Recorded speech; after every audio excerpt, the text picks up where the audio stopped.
Temos aí cerca de 20, 25 minutos para perguntas. Peço que as pessoas levantem Fernando, vamos começar com o Fernando aqui. Eu vou recolher 3 de cada vez. Eu peço perguntas sucintas. Por favor, vai lá, Fernando. Meu nome é Fernando Freitas, eu sou executivo da AGN Participações, uma empresa de investimentos em mineração, logística, energia e, portanto, infraestrutura. Tá ligado, Fernando? Acho que ninguém está te ouvindo.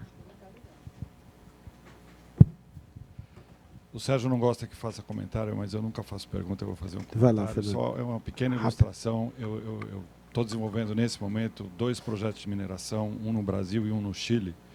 E a impressão que tenho é que muito da tecnologia, vamos dizer assim, para eliminar obstáculos para investimento em infraestrutura já foi inventada e já existe, e já está em vigor em muitos países. Por exemplo, no Chile, qualquer empreendedor tem o direito de escolher, no momento que toma a decisão de investimento, se ele quer travar todos os impostos que vão ser aplicados àquele empreendimento ao longo da vida do empreendimento, de acordo com a situação, quando ele tomou a decisão de investir. Se ele quiser, ele decide aquilo. Depois, se abaixar, ele não se beneficia. Mas ele pode decidir isso e aquilo vale. É uma lei de um momento ruim da história do Chile, mas ela foi feita e vale até hoje. Mas a minha pergunta é a seguinte. Um tema que eu acredito que é um obstáculo muito grande no relacionamento do setor público e do setor privado, e, portanto, um obstáculo ao investimento, desculpe, é um elefante na sala, não é um bode, é a corrupção. E a palavra corrupção foi mencionada apenas uma vez pelo professor aí. Eu queria ouvir, do ponto de vista político, jurídico, econômico, eu sei que eu não quero me incompridar aqui, qual a avaliação dos senhores em relação a esse aspecto, que hoje parece ser um grande obstáculo para realmente que os investimentos possam voltar a fluir. Obrigado. Pergunta simples, nós vamos passar a segunda e a terceira e depois voltamos à mesa. Como acaba com o corrupção? Olha, a dose de complexidade já foi esgotada pelo Fernando. Agora é pergunta que dá para responder sim ou não.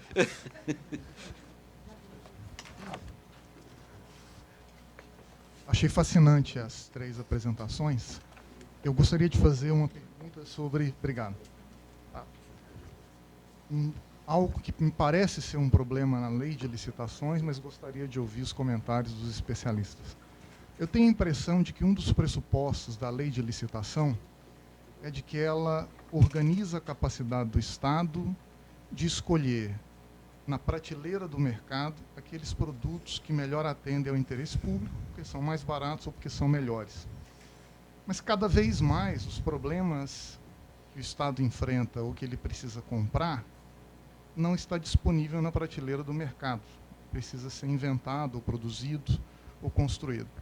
Então, se o pressuposto, ou o passo 1 de uma lei de licitações, é de definir no termo de referência o objeto da licitação, automaticamente você estaria organizando uma capacidade do Estado para comprar naquele espectro muito limitado de produtos existentes e não necessariamente para estimular o mercado a empreender e inovar e construir aquilo que ainda não existe.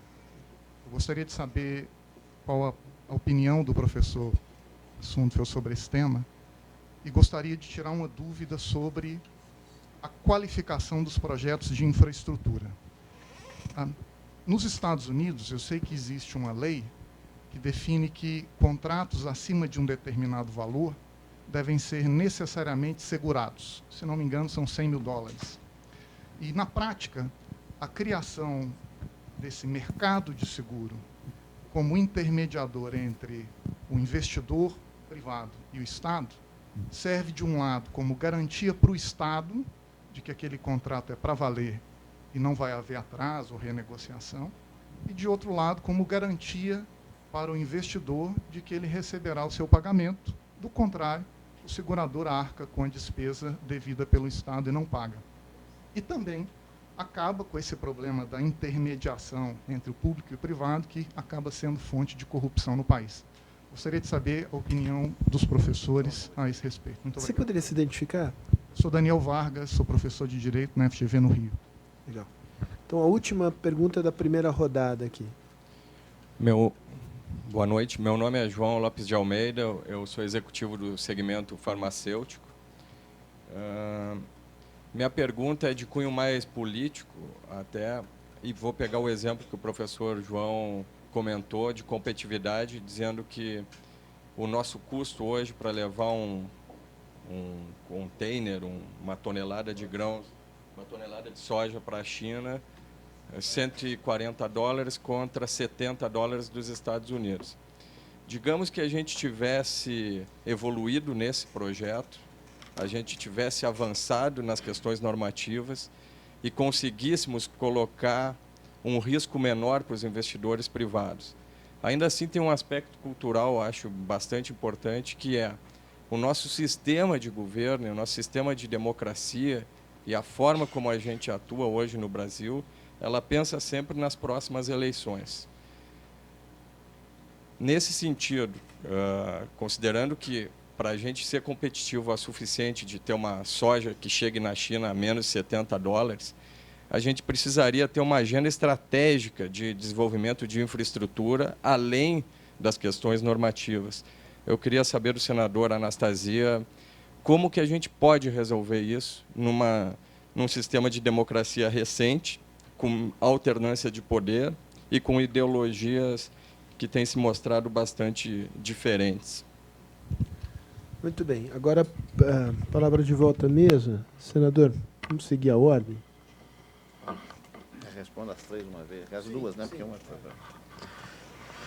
Bem, a pergunta do Fernando, de fato, merece um outro seminário, mesmo assim, acho que mais que um seminário, um congresso, né, que é a questão da corrupção. A corrupção, lamentavelmente, ela igualmente está presente na sociedade, não só no Brasil. O Brasil acaba tendo um grau de corrupção aparentemente maior, mas nós estamos vendo o que aconteceu. O primeiro-ministro de Portugal está preso em Lisboa, não é? Eu me lembro que assisti para a televisão um ministro japonês dando um tiro na boca quando flagrado com um caso de corrupção, não é? Nós tivemos no Estado. Quer dizer, lamentavelmente, onde há o homem, e o homem com caráter distorcido, isso acaba gerando a possibilidade de corrupção, que se dá, é bom dizer também, não só no setor público.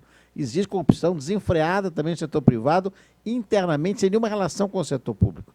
E acaba sendo um pouco do nosso, talvez, do nosso perfil social, cultural, de nossa formação. Eu, pessoalmente, sou da linha que nós devemos, evidentemente, apurar, combater e combater a impunidade, porque a impunidade acaba estimulando muito a corrupção, porque a pessoa tem notícia, servidores públicos, desculpa, tenho mania de querer engolir o microfone, não é fome, que eu comi salgadinhos muito saborosos no coquetel, isso é. Mas então, nós temos a impunidade que é muito grave, porque acaba estimulando. E nós vemos, lamentavelmente, servidores públicos, não é? Você olha o patrimônio, quanto ganha? Você vê o patrimônio, quer dizer, como que é possível aquilo? Isso existe aí, as mãos cheias, não é verdade? Então, é uma questão um pouco delicada, porque acaba que fez parte dessa nossa acomodação cultural também. Não é? Eu me lembro, eu gosto muito de filmes antigos brasileiros, no período de Juscelino Kubitschek, lançaram um filme, lançou aquela marchinha da Maria Candelária, alta funcionária, pulou de paraquedas. Você é jovem, não se lembra disso, mas é corrupção, não tem concurso, entra pela janela, não é verdade? E várias outras formas. Outro filme fala assim, bem depressa que acabou a mamata do Banco do Brasil. Isso em 1956, 57. E podemos voltar no passado e, lamentavelmente, isso está até hoje. Então, eu acho que tem de fazer o combate. Me permita, fugindo rapidamente, não quero atrasar, meu caro Sérgio, mas você citou o caso do Chile, das questões do licenciamento, tem outro caso que eu acabei não contando, para mostrar como é o Brasil. Pegamos um empréstimo autorizado pelo governo federal do BNDES para asfaltar estradas de terra do estado de Minas Gerais, existentes desde o tempo da colônia. De repente, para tudo. Por que parou? Porque o BNDES, que estava emprestando dinheiro, e nós íamos pagar com juros, falou o seguinte, se não apresentar, é até risível, o documento de propriedade da estrada, não tem empréstimo. Ora, quem tem documento de propriedade de estradas coloniais? Não existe, não tem no cartório, é impossível. É uma coisa inacreditável, para mostrar a que ponto chegamos e temos, parece um licenciamento, poder público com poder público. O professor Daniel perguntou ao professor Casari e o nosso João Lopes me indaga a questão da ausência de planejamento. Nós não temos mesmo. O Brasil, e aqui o professor Raul Veloso, o professor Alberto Macedo estava aqui até há pouco, então, grandes economistas, e o professor João Manuel representante da jovem geração, mas muito preparado, sabe melhor do que eu, porque enquanto não havia moeda estável, não podia haver planejamento, não tinha orçamento. Então, o planejamento era uma quimera. A inflação corroía todo tipo de prioridade. E nós nunca tivemos, talvez, muito assodados que somos, essa visão de médio e longo prazo. E é verdade, não há questão de continuidade no Brasil. A própria administração pública brasileira, ela não foi constituída e concebida com base numa burocracia estável, com planejamento, com a visão de prioridades, de planos adequados para nós fazermos investimentos a médio e longo prazo. Todo mundo pensa imediatamente. E a reeleição é um mal. Eu, pessoalmente, condeno a reeleição. No caso brasileiro, defendo-a em tese, mas no caso brasileiro se tornou uma corrida para a reeleição. Então, aí que não tem planejamento mesmo, que a pessoa só pensa nos próximos anos para conseguir a sua reeleição. Então, meu caro João, eu acredito que essa ausência de planejamento ela tem de ser, aos poucos, revertida. Primeiro, porque temos uma estabilidade da moeda que facilita. Segundo, aprovados esses projetos, e essa que o professor Casari se menciona, do PPP+, é muito importante, porque vai permitir exatamente que investimentos de mais longo prazo de maturação possam ser alocados com, vamos dizer assim, um retorno mais claro. E no momento que nós conseguimos, oxalá, reorganizar o Estado brasileiro, criando carreiras verdadeiras, melhorando o serviço público brasileiro, nós vamos dar um sentido de perenidade. Estamos com uma PEC no Congresso, de autoria do senador Aécio, e eu fiz algumas emendas, ajudei o relator, o senador Álvaro Dias, para reduzir drasticamente o número de servidores comissionados de recrutamento amplo, com o objetivo de fomentar escolas de governo, fomentar a burocracia adequada. Isso tudo permitirá um ambiente de planejamento e de prioridade que nós, lamentavelmente, não temos. Não há o princípio da continuidade administrativa não existe, não é? Os governos mudam, até o nome dos programas, exatamente os mesmos, são modificados. A política das derrubadas da República Velha, que acontecia no tempo dos presidentes da República antes de 30, continua vigente. Até o chefe da garagem é substituído. Não há o menor sentido de continuidade de programas e projetos. Em alguns casos, nos últimos anos, felizmente, até a exceção tem ocorrido, mas não faz parte ainda do nosso sentimento, porque as pessoas querem se apropriar, em razão, talvez, do patrimonialismo inato à nossa sociedade. O governante de plantão acha que é seu, não é verdade? E é interessante, porque o cidadão também acha. O dia inteiro as pessoas me falavam, quando eu estava no governo, mas é dinheiro do governo. Qual é o dinheiro do governo? Existe dinheiro do governo, pessoal Roveloso? O dinheiro não é do governo, o dinheiro é da sociedade. Mas não, é o dinheiro do governo, como se houvesse a guitarra que fizesse o dinheiro sem nenhum lastro na atividade econômica real. Porque o cidadão, ele se divorcia do Estado, ele não percebe que ele faz parte. Então, não fazendo parte, que planejamento ele vai querer? Nada. E vou arrematar contando o último episódio para mostrar o que é a dificuldade da compreensão política brasileira ainda e da falta de planejamento. Um cidadão foi no interior do Estado, do meu Estado, e parou o carro no posto de gasolina na entrada e perguntou assim, como é que está o governo aqui? A pessoa gosta de política, como é que está o governo por aqui? O governo fez alguma coisa? Fez uma estrada, reformou a escola, fez um posto de saúde, fez umas casas populares. Então o governo fez muita coisa. Fez. Então o senhor está satisfeito? Não estou satisfeito não. Por quê? Porque para mim não fez nada. Então a visão da pessoa, isso é um fato real. Então a visão de fato, como eu não falar de planejamento macro, de grandes programas nacionais. O próprio governo não tem um projeto nacional, até tínhamos ao tempo do regime militar. Depois o Fernando Henrique também lançou o PPA, mas que acabou que não teve continuidade. Mas nós temos de modificar isso. Eu acho que a crise talvez seja até a oportunidade tão grave que vivemos para levantarmos essa bandeira da reforma do Estado, e um dos fundamentos é o planejamento, não no sentido soviético do planejamento, mas um planejamento em cooperação e parceria com o setor privado de projetos estratégicos. Bom, excelentes perguntas. De novo, corrupção certamente é um tema bastante amplo. O Carlos Ari tratou bastante de corrupção, na verdade. Eu tratei um pouco de maneira transversa, mas todos esses riscos na interação com o setor público, na verdade, é um criador de corrupção. Como o Carlos Ari mencionou, os alemães olham para isso e falam assim, operar aí, você precisa ter uma certa tecnologia que não é... eu tenho... Eles são bons de cartel, tal, mas nós estamos em outro nível. Então, eu acho que você primeiro, acertar e com esse nível de generalidade, ninguém vai discordar de mim, então não tem muita utilidade. Mas acertar a relação entre setor privado e setor público. Uma maneira de acertar, eu fui criado na religião lá do Departamento de Economia da PUC-Rio, né? Então não posso falar sempre juros para cima. E como é que é? Bom, enfim, tem que privatizar. Eu concordo com o senador que corrupção existe muito no setor privado, mas é menos. Então, se você passar, você tira mais o Estado, vai tirar menos oportunidade de corrupção. Mas, sem dúvida, também existe. E uma coisa que os economistas não estão nessa seara, eles estão nessa seara muito por razões empíricas, mas nós não temos vantagem comparativa em entender, mas eu queria amplificar o que o senador disse. Você criar uma burocracia com espírito de corpo é uma coisa, a gente não sabe muito bem porquê, mas ajuda muito. Tem uma coisa de pressão dos seus pares, de denúncia e ostracismo social.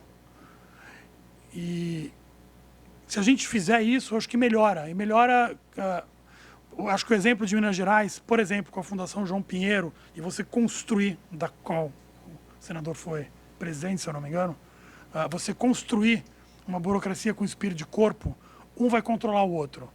Por quê? Porque parte do seu prestígio social está envolvido, está diretamente ligada a ter passado pela Escola Nacional de Administração na França.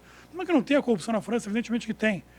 Privatizar ajuda, mas há casos de países muito pouco corruptos com a presença forte do Estado. Aí você tem espírito de corpo, por exemplo. E também, eu tratei disso diretamente, eu acho que essas ideias espertas e pegar exemplos de um lado e de outro, eu gosto muito do False Claims Act nos Estados Unidos, porque você usa as próprias pessoas para denunciarem e controlarem umas às outras. Pode ter um certo maoísmo nisso, você precisa escrever direito. O Mao gostava disso, né, de usar os próprios pares como instrumento de controle. Mas eu acho que aplicado direito nos Estados Unidos era bom estudar como eles fazem. Sobre seguro, o Carlos vai falar, mas eu quero falar uma coisa rápida. Usar seguro é muito inteligente. Pensa no caso da Samarco. Um dos problemas, a gente não sabe o que ocorreu. Então, você precisa esperar para saber o que ocorreu. Mas, quando você tem projetos com grandes danos, não é nem vou comentar mais na relação do que se refere ao licenciamento ambiental, é problema ambiental. Projetos com enorme potencial de dano, o Instituto da Responsabilidade Limitada é ruim. Por quê? Porque o teu dano está limitado aos ativos que estão comprometidos naquele projeto. Então as pessoas olham e falam assim, bom, eu posso tomar um pouco mais de cuidado, um pouco menos, eu economizo agora. Se der um problema, com esse dano tão grande, o pior que vai acontecer é eu entregar o projeto. Fala assim, não tenho.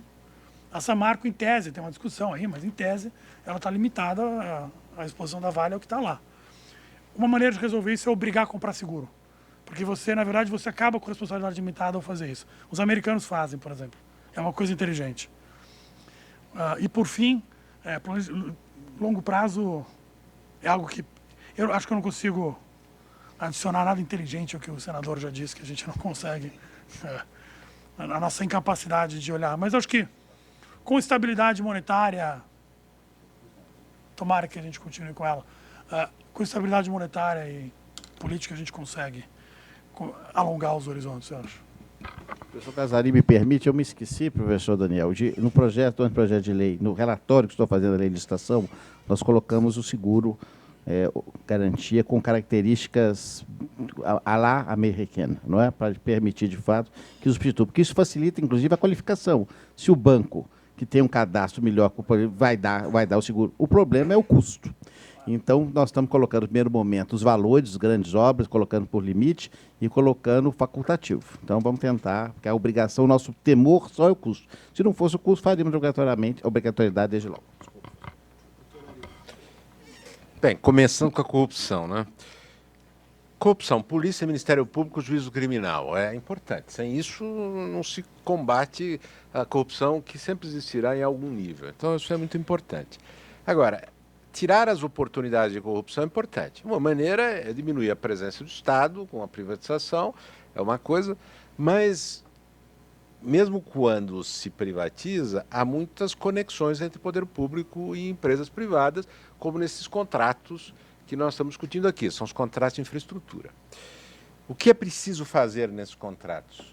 Derrubar um dogma segundo o qual, nos grandes contratos de infraestrutura, o poder público tem que ter poder de vida e morte sobre o concessionário. E cada uma das coisinhas tem que ser aprovada pelo poder público. Quer dizer, 1000 oportunidades para o poder público controlar, isso é a visão romântica da coisa, e a visão, vamos dizer, realista é 1000 oportunidades para a corrupção. Ou se aceita que é preciso derrubar este poder excepcional e é, portanto, necessário substituir burocracia por formas mais inteligentes de garantir o interesse público, ou nós não temos solução. Nós vamos continuar criando oportunidade para a corrupção. Então, nós temos que eliminar aquilo que eu genericamente chamaria de barreiras burocráticas, ou possibilidade de impor barreiras burocráticas, porque aí é que se negocia.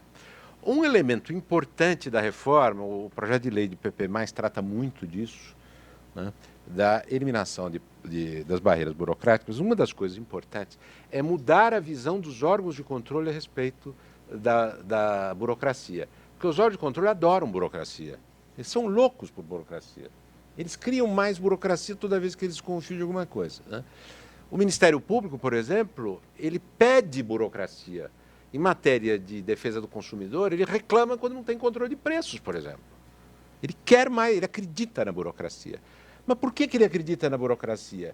Porque as leis que deram competência para o Ministério Público e a juízo incentivaram o Ministério Público a defender a burocracia. Pois nós temos que inverter isso. E uma das coisas que o projeto de lei do PPP mais faz é introduzir como um dos objetivos do Ministério Público, ao mover a ação civil pública e a ação de improbidade, lutar contra as barreiras burocráticas abusivas.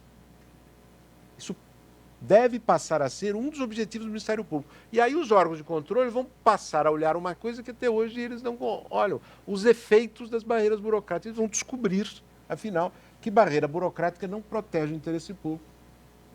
Ele serve para criar oportunidade de corrupção. No Peru, eles, no governo Fujimori, hiperliberal, criaram lá o Indecop, que é um órgão que cuida de tudo, para corrigir todos os defeitos do mercado. E uma das coisas curiosas, deram poder para esse órgão administrativo punir agentes administrativos que criem barreiras burocráticas, em qualquer nível. É curiosíssimo, você faz uma denúncia e eles vão lá, punem o funcionário, porque criou uma barreira burocrática indevida. É um pouco essa linha, só que nós temos que fazer isso, inclusive, com a judicialização. Então, isso eu acho que é vital, lutar contra as barreiras burocráticas. O projeto de lei do PPP+ faz isso, o projeto de lei de introdução trabalha com essa questão muito fortemente também. O segundo ponto, indo para a última aqui, é da agente estratégico. Como a gente faz? Bem, nós temos trabalhado com muitas soluções, inclusive no Brasil nós criamos o planejamento orçamentário, financeiro, a lei do PP+, a Constituição fala em planos de transporte, plano disso, plano daquilo, nada tem dado certo como instrumento de verdadeiro planejamento, né? A solução pragmática em relação ao projeto de infraestrutura que está proposta na lei do PP+, é a criação de um Conselho Nacional que vai selecionar os projetos que serão incluídos neste programa. Projetos municipais, estaduais e federais. Os governos estaduais e municipais propõem a inclusão e o Conselho decidirá. Uma vez incluído, ele passa a submeter a esse regime e passa a ser monitorado desde o momento zero da estruturação do projeto, até para discutir se ele deve continuar ou não continuar. Quer dizer, uma tentativa de construir mecanismos práticos de controlar a geração de projetos desde o primeiro momento. E digamos, este órgão centralizador, né, intersetorial, porque ele não é exclusivo de um setor, ele poderia ter um efeito positivo de influência nos vários setores. Agora, que conselho é esse? 3 ministros de Estado, Casa Civil, Planejamento e Fazenda, o presidente é o ministro da Fazenda, e 4 pessoas com mandato independentes para garantir que aquele programa que vai sendo criado aos poucos, ele se mantenha no longo prazo para além da flutuação política e para garantir também uma certa proteção contra o excesso de politização. É preciso ter os ministros, porque é preciso ter uma visão política, são decisões políticas importantes, cada inclusão de cada projeto tem que ter um ato final do presidente da República, do governador ou do prefeito envolvido. Mas isso tende a criar uma grande novidade que pode favorecer o planejamento, portanto, a criação de uma agenda estratégica. A diferença em relação ao que é toda a aposta dos últimos 50 anos no Brasil de planejamento é que não se imagina que os burocratas vão sentar numa mesa e vão fazer o grande plano nacional de rodovias, disso e daquilo, e vai dizer em cada lugar onde estarão os portos, etc. Nunca deu certo, nunca vai dar. Porque isso é uma visão soviética de planejamento. Isso é impossível funcionar, né?